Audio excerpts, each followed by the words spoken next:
तो देखिए, जो राजस्थान की सियासत है उसमें अब ठहराव है, क्योंकि पायलट कैंप की वापसी हो गई है। और जब अब 14 तारीख को विधानसभा सत्र आउट है, जो तारीख, उस दिन देखना होगा कि क्या कुछ होता है। इन सब के बीच सबसे महत्वपूर्ण यही रहा कि पायलट कैंप की वापसी हो गई है। वही विधायक विश्वेंद्र सिंह से खास बातचीत की हमारे संवाददाता नरेश शर्मा ने।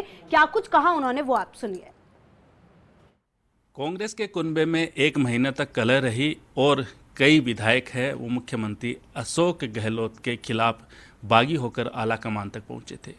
सचिन पायलट के नेतृत्व में उन्होंने अपनी बात रखी और इस पूरे एक महीने में सचिन पायलट के साथ कंधे से कंधे मिलाकर खड़े रहे पूर्व मंत्री विश्वेंद्र सिंह हमारे साथ मौजूद हैं, उनसे बात करते हैं।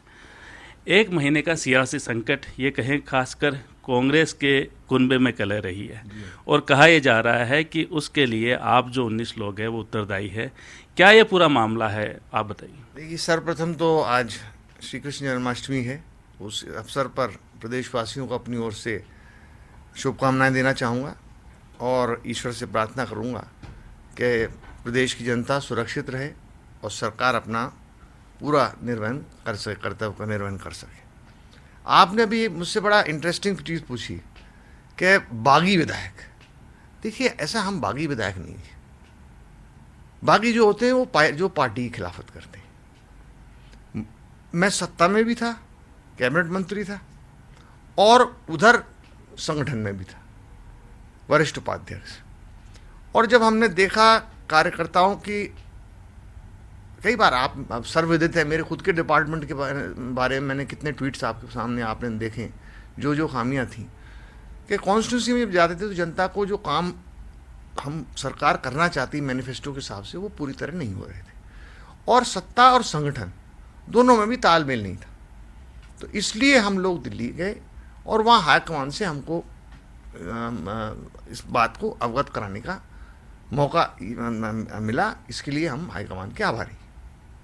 लेकिन इस दरमियान आपने भी जो है अपने ट्वीट कई हुए हैं, राजनीतिक ट्वीट हुए हैं, आप पे भी आरोप लगे हैं, ऑडियो भी आपके नाम से हुए थे और जिस कारण से पार्टी ने आप पे कार्रवाई की। पहले आपको मंत्री पद से हटाया, फिर आपको निलंबित किया। तो क्या कहीं ना कहीं कम्युनिकेशन गैप था या आप अपनी बात सही तरीके से नहीं कर पाए, या कहें कि आपकी बात सही तरीके से सुनी नहीं गई? देखिए, मैंने तो कुछ कहा नहीं किसी से, ये तो एक तरफा कार्रवाई की गई। और वो जो जिस टेप की बात कर रहे हैं, इतना ज़रूर मैं कह सकता हूँ, तो वो टोटली एडिटेड है, पहली चीज़। दूसरी बात, वो कोई गजेंद्र सिंह जी से बात नहीं हो रही, वो किसी मेरे मित्र से बात हो रही है। और एडिट करके किसी चीज़ को लगाना और उसको एसओजी को भेजा है, अब एसओजी से हटा के एसीबी में डाल दिया है। और हम न्यायालय में भी गए, तो न्यायालय के ऊपर और एसीबी के ऊपर हमें पूरा भरोसा है। दूध का दूध और पानी का पानी हो जाएगा। मैटर सब जुडिस है इसके बारे में, और इससे ज़्यादा मैं कुछ नहीं बोलना चाहूँगा। नंबर गेम आप लोगों के पास नहीं हो पाए थे, इस कारण से एक बदली हुई रणनीति के तहत ऐसा है, इसमें कितनी सच्चाई है? देखिए, ऐसा है, नंबर गेम काहे के लिए? हम सरकार के खिलाफ गिराने नहीं गए थे, मैं आपको बड़ा स्पष्ट कह दूँ। और ऐसी बात नहीं है, मैं जिम्मेदार आदमी हूँ। 32 साल हुए मुझे राजनीति में, 3 बार सांसद रह लिया, 3 बार विधायक रह लिया, कांग्रेस से सन 88 में जिला प्रमुख रह लिया 25 साल की उम्र में। मैं पूरी अच्छी तरह जानता हूँ पार्टी, कांग्रेस पार्टी की निष्ठा किस तरीके से होती है। हर कोई पार्टी में रहा हूँ, मैं बीजेपी में भी रहा हूँ। लेकिन मैं आपको एक चीज़ कहना चाहूँगा कि इसमें हम लोग गए ही नहीं थे गिराने के लिए, तो नंबर्स गेम की बात ही कहाँ से आ गई। और हाईकमान का धन्यवाद देना चाहूँगा इस बात को। गहलोत साहब का नेतृत्व पहले भी था, अब भी है, आगे भी रहेगा, उसमें कोई दिक्कत ही नहीं। तो अब क्या माने, सरकार स्थिर है, 5 साल चलेगी, गहलोत साहब से मिलेंगे आप? देखिए, हमारी तरफ से तो बिल्कुल स्थिर है।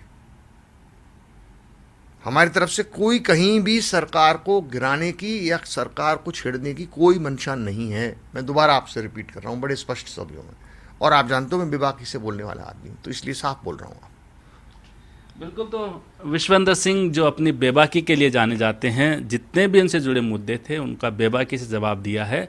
साफ कहा है कि पार्टी बड़ी है, ऐसे में अपनी बात रखने का हक सबको है, लेकिन सरकार गिराने का उनका कोई इरादा नहीं था।